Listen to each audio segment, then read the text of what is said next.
Subscribe now and press the bell icon. Never miss an update.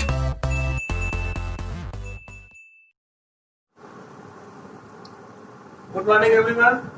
आज दिनांक 25 अगस्त 2020 कक्षा 12 रसायन विज्ञान में हमारा पाठ चल रहा है विलयन, जिसमें हम पिछली कक्षा में विलयन में कुछ थोड़ा बहुत जानकारी आ चुकी है।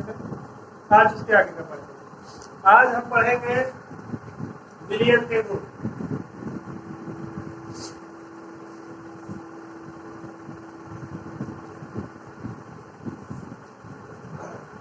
देखिए, विलयन के गुण हमको पढ़ना है तो सबसे पहली बात, विलयन में क्या होता है, सिर्फ एक फेज होती है। विलयन में जो प्रावस्था होती है वो कितनी होती है, एक होती है। विलयन की जो प्रावस्था होती है वो एक होती है, अर्थात ये क्या है, एकम प्रावस्था तंत्र है। विलयन में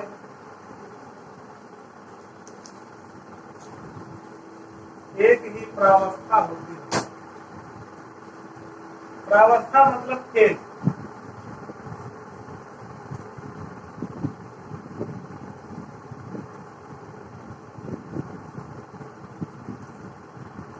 अब दूसरा बात करें तो कण का आकार। विलयन में जो विलय का कणों का आकार होता है वो 10 की घात -7 से 10 की घात -8 सेंटीमीटर तक होता है। विलयन में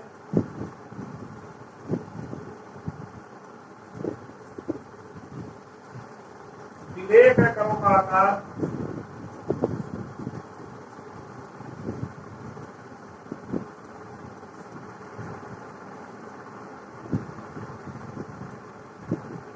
10 की घात -7 से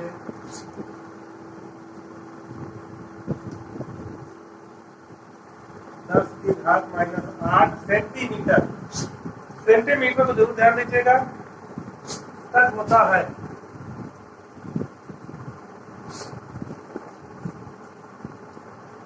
पहले यदि बात की हमने पहले कि विलयन में सिर्फ क्या होती है, एक ही प्रावस्था, एक ही फेज होता है, अर्थात क्या है, एकम प्रावस्था का।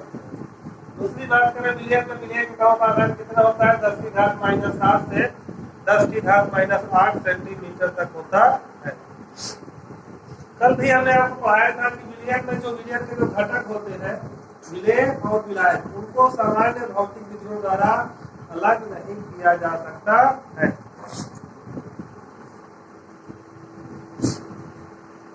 तीसरा नंबर क्या है, विलयन के घटकों, विलयन के घटक क्या होते हैं, विलय व विलायक।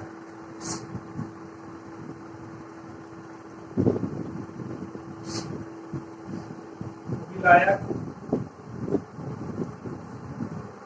को सामान्य भौतिक विधियों द्वारा, जो भी सामान्य भौतिक विधियां होती है उनके द्वारा इन्हें अलग नहीं किया जा सकता है।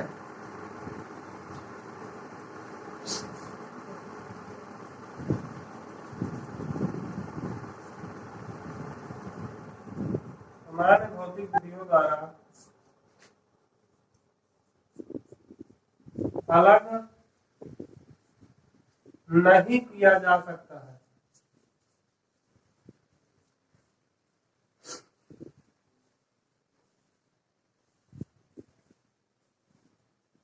इस पॉइंट में हमने कल आपको बताया, जैसे कि यदि हम कहें चीनी और जल का मिश्रण लेकर के यदि उसका जो सोल्यूशन जो बनता है शरबत, उसमें क्या होता है, फिर विलय और विलायक, चीनी और जल को अलग अलग साधारण तरीके से नहीं कर सकते हैं।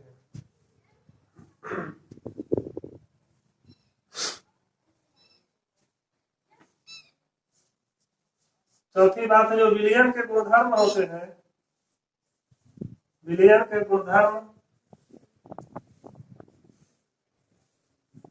इसके घटकों के गुणधर्म होते हैं।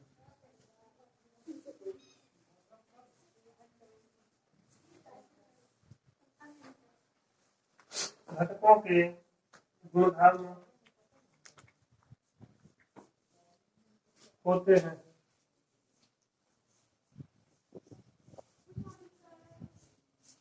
नोट कर लीजिए 4 पॉइंट।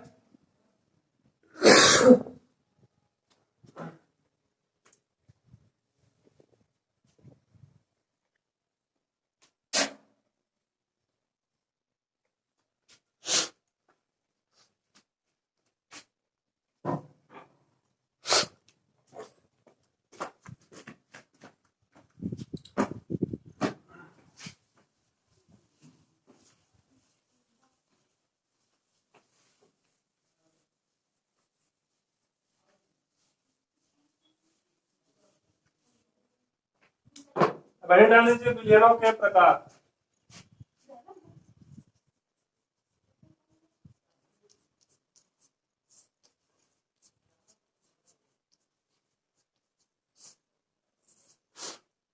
जो विलयनों के प्रकार होते हैं वो दो मात्रा दो के आधार पे होते हैं। इनको दो भागों में बांटा गया है। इनको दो भागों में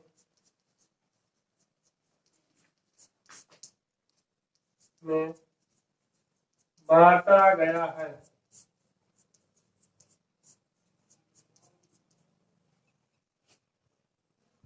जो विलयन के घटक इनको दो भागों में बांटा गया है। एक क्या है विलय की मात्रा के आधार पर, और दूसरा है विलायक की भौतिक अवस्था के आधार पर।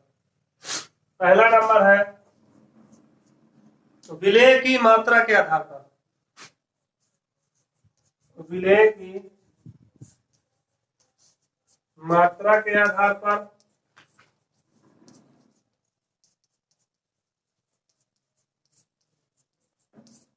और दूसरा है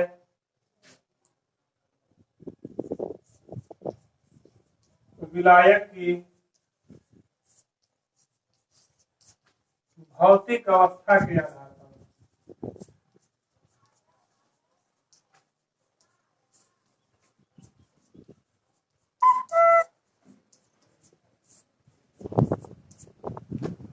विलयन को दो प्रकार से वर्गीकृत किया गया है।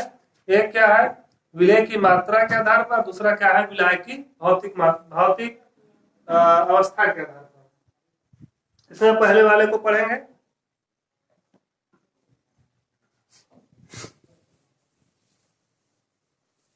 विलय की मात्रा के आधार पर, तो जो विलय के आधार मात्रा के आधार पर विलयन है वो कई प्रकार, जैसे तनु विलयन हो गया, सांद्र विलयन हो गया, संतृप्त हो गया।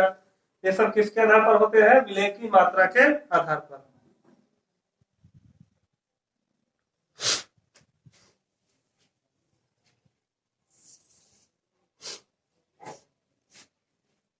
विलय की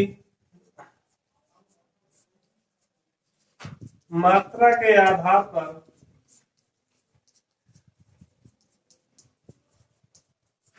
विलय की मात्रा के आधार पर विलयन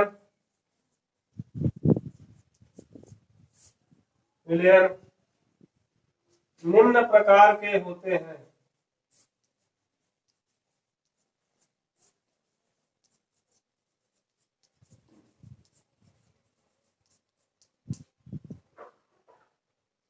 तो पहला है वो क्या है? तनु विलयन।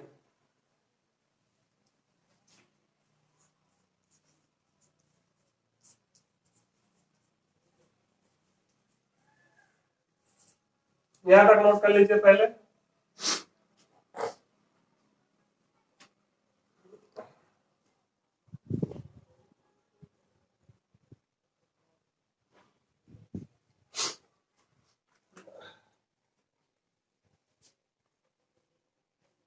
देखिए तनु विलयन क्या होता है कि ऐसा विलयन जिसमें क्या हो, विलय की मात्रा विलायक की तुलना में बहुत ही कम। जैसे यदि बहुत ही कम मात्रा में विलय उपस्थित हो किसी विलयन में, तो विलयन क्या कहलाता है? तनु विलयन कहलाता है। जैसे यदि हम बात करें कोई विलयन है, 100 ग्राम हम चीनी ले लें और उसमें 500-600 या 700 ग्राम क्या ले लें? जल ले लें, तो उसके मिलाने पर जो विलयन होगा वो क्या होगा? हमारा तनु विलयन होगा, पतला विलयन कहने का मतलब। तो ऐसा विलयन जिसमें विलय की मात्रा विलायक की तुलना में क्या हो? बहुत ही कम हो, क्या कहलाता है? तनु विलयन कहलाता है। वह विलयन जिसमें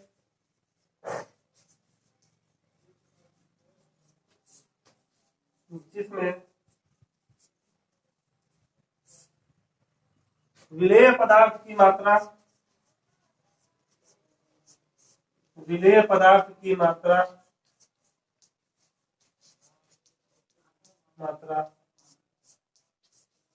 विलायक की तुलना में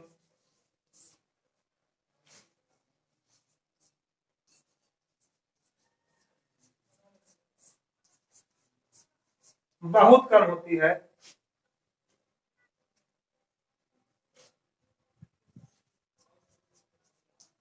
बहुत कम होती है।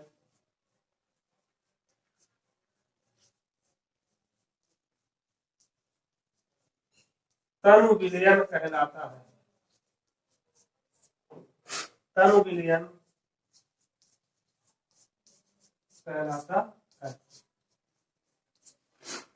ऐसा विलयन जिसमें क्या हो, विलेय पदार्थ की मात्रा क्या हो, बहुत ही कम हो, किसकी तुलना में, विलायक की तुलना में, तो क्या कहलाता है, तनु विलयन कहलाता है। इसे नोट कर लीजिए।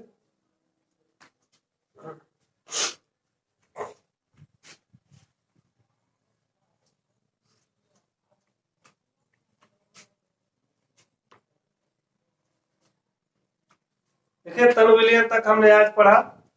अब अगले वीडियोज में क्या पढ़ेंगे, इसके आगे का हम पढ़ेंगे। Good bye.